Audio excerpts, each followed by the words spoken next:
스바 여왕이 솔로몬의 명성을 듣고 와서 어려운 질문으로 솔로몬을 씌워먹어자 하여 예루살렘에 이르니 매우 많은 시종들을 거느리고 향품과 많은 금과 보석을 낙타에 실었더라. 새벽을 깨우는 거룩한 기도자 여러분, 하나님께서 말씀하신 그 말씀의 실제가 우리 현실 속에 어떻게 이루어져 가는지, 때로는 영광으로, 때로는 참회로서 그 나라의 영광을 찾아가는 일이 주 안에서 복되기를 바랍니다. 오늘 우리가 읽어가 하나님의 말씀은 역대하 8장 17절에서 9장 12절까지의 말씀으로서 우리는 솔로몬이 이루는 그 영광의 그 나라의 정치적인 번영과 안정의 말씀을 지금 지켜보고 있는 겁니다.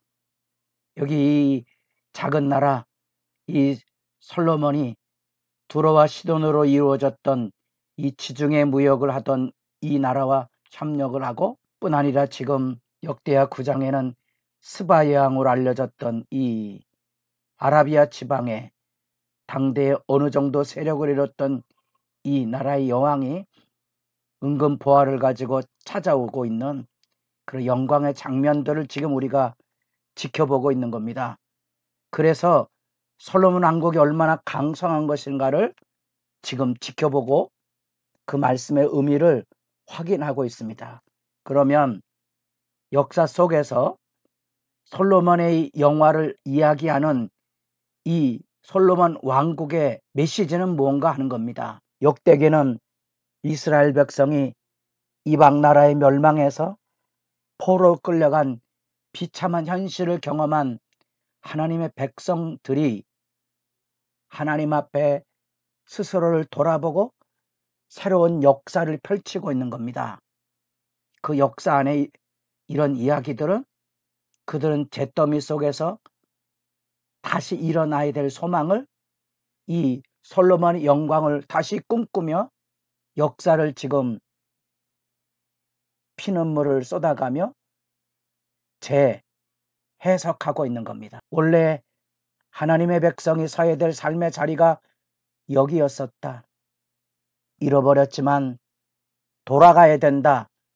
그 메시지를 알고 계셔야 이 영화의 이야기가 눈물의 기도가 되고 소망이 되고 있다는 사실입니다.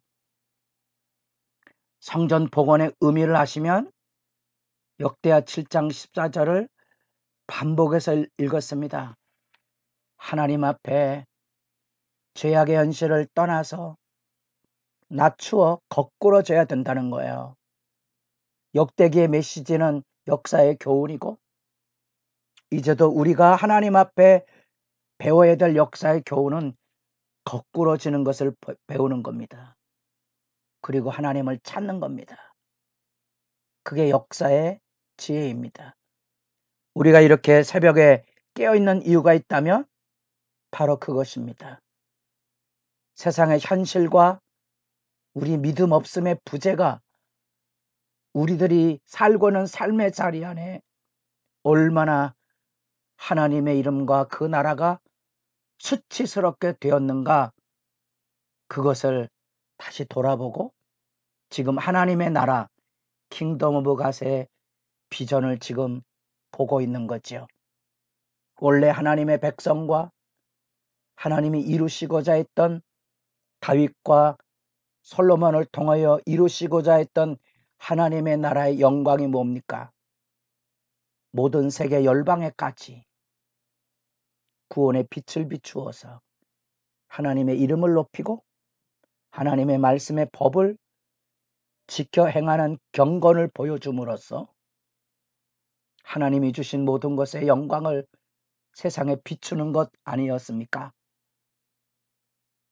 이 하나님 나라의 비전을 잃어버리고 열방을 향하여 진리를 가르치고 하나님의 이름을 높여야 될 하나님의 백성, 하나님의 나라가 몰락한 것에 대한 지금 절망의 현실 앞에서 희망의 지금 탑을 쌓아가고 있는 겁니다. 그런 점에서 이런 성경의 본문을 읽으며 예수 믿으면 이렇게 잘 먹고 잘 삽니다. 이런 식의 역사 이해를 하는 것처럼 안타까운 일은 또 어디 있겠습니까? 하나님은 지금 여기 세상의 영화를 이야기하고 있는 게 아닙니다. 역사 이야기를 하고 있는 거고요. 그것은 우리가 성경 전체를 다시 큰 그림으로 보면 하나님이 지으신 창조 세계가 있었습니다. 에덴의 행복입니다. 죄로 그것을 잃어버린 겁니다. 계시록에 가면 다시 에덴과 같은 창조 세계의 영광이 회복이 됩니다. 그 비전입니다. 원래 다윗과 솔로몬으로 이어지게 했던 하나님의 영광은 아름다웠습니다. 죄악으로 다 잃어버렸습니다. 이제 새로운 비전을 내다보게 하는 겁니다. 그 비전의 실제로서 솔로몬의 이 왕국의 영광은 하나님의 백성이 원래 누려야 될 그 하나님이 주신 은혜의 선물인 것을 재조명하게 됩니다. 먼저는 국제해상무역으로 솔로몬이 그 당대에 국제적인 위상을 펼치고 있는 모습을 보여주고 있습니다. 지중해를 중심으로 했던 두로왕과 연합을 통하여서 해상무역에 참여하게 되고 이 두로와 연합해서 홍해를 통한 해상무역을 열어가게 되는데 바로 그 에시온 개배를 통하여서 그 역사를 지금 이뤄가고 있는 장엄한 장면입니다. 그래서 그것을 통하여 저 남방 아라비아 지역에 제법 강성한 제국을 이뤘고 그 당대에 중세시대 때까지 이 아라비아의 번영은 놀라운 것이었습니다. 작은 전쟁이 일어난 때만 해도 유럽은 야만의 세계에 있었습니다. 놀랍지만 이 이슬람 세력을 통하여 천문 과학 지리로부터 온갖 문화 예술의 지혜를 덧입었다고 보는 것이 일반적인 역사학자들의 전망입니다. 우리는 이 이슬람 세력에 대하여서 다시 종교적인 비난과 대척점만 가지고 있죠. 미숙한 겁니다. 그들의 영광이 있었습니다. 스바이 형이 찾아왔다는 말은 솔로몬 시대 중근동 지방에 거대한 제국의 형성을 가지고 있던 스바이 형이 온갖 은금과 향료와 보석을 가지고 지혜사절단으로 와서 솔로몬의 이야기를 나누고 있는 모습입니다. 이런 장면은 요즘 우리나라 대통령이 또 일본도 마찬가지지만 미국 대통령이 즉위하면 얼굴을 뵈러 가는 방문이 굉장히 중요하지 않습니까? 그런 국제 세계를 이해해 보시면 됩니다. 솔로몬이 얼마나 뛰어난 존재였는지. 그런데 그게 중요한 게 아니고요. 이 이방 여왕을 통하여 솔로몬에 대한 신앙 증언이 들려지고 있다는 겁니다. 성경은 가끔 이렇게 우리가 이해하지 못한 뜻밖의 사실들을 통하여 이방 여인을 통하여 하나님의 영광이 선포되고 있는 모습을 봅니다. 하나님이 솔로몬을 기뻐하셨고 언약을 따라 왕위가 계승이 되고 그 나라는 하나님의 사랑 안에 견고한 나라가 될 것이고 그 나라는 정의와 공의가 이루어질 것이라는 증언이 여기 있습니다. 그걸 이스라엘 백성들은 정작 지키지 못했는데 이 이방 여왕이 와서 그 증언을 일깨워 주고 있습니다. 참 눈물 나는 장면이죠. 한참 멈춰서야 됩니다. 마치 이 교회 안에 많은 시련과 어려움이 있었는데 교회 밖에 아주 천한 사람들이 와서 뭐라고 말하는 거니? 교회가 그러면 안 됩니다. 그 얘기를 듣는 심정을 여러분 생각해 보신 적 있습니까?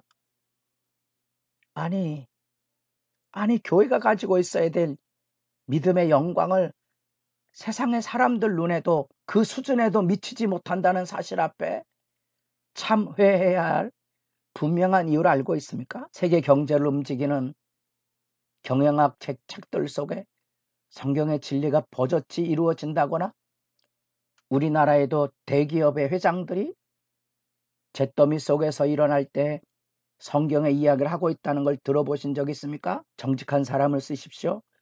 불평하고 비난하지 않는 사람을 쓰십시오. 이런 이야기는 어처구니 없이 들리지 않습니까? 이 신앙의 증언이 있고요. 거기서 바로 하나님의 나라의 비전과 열방의 의미를 알게 되는 겁니다. 열방의 의미가 뭡니까? 하나님의 나라가 회복이 되면 열방이 다 하나님께로 돌아온다는 겁니다. 그래서 열방들아 하나님께 찬양하라는 찬양의 시편 앞에 열방이 나오고요. 이사야 60장에 열방이 돌아오는 영광의 장면을 보게 됩니다. 그것은 이제 역사의 소망의 주가 되신 예수님에게 누가 찾아옵니까? 동방의 박사들이 찾아오는 역사적인 장면으로 빛이 비춰지고 있습니다. 하나님의 나라를 살아가고 있습니까? 그 영광을 다시 마음에 품고 온 세상에 빛이 되어야 되는 교회의 사명을 붙들고 기도하는 시간이 깊어지기를 바랍니다.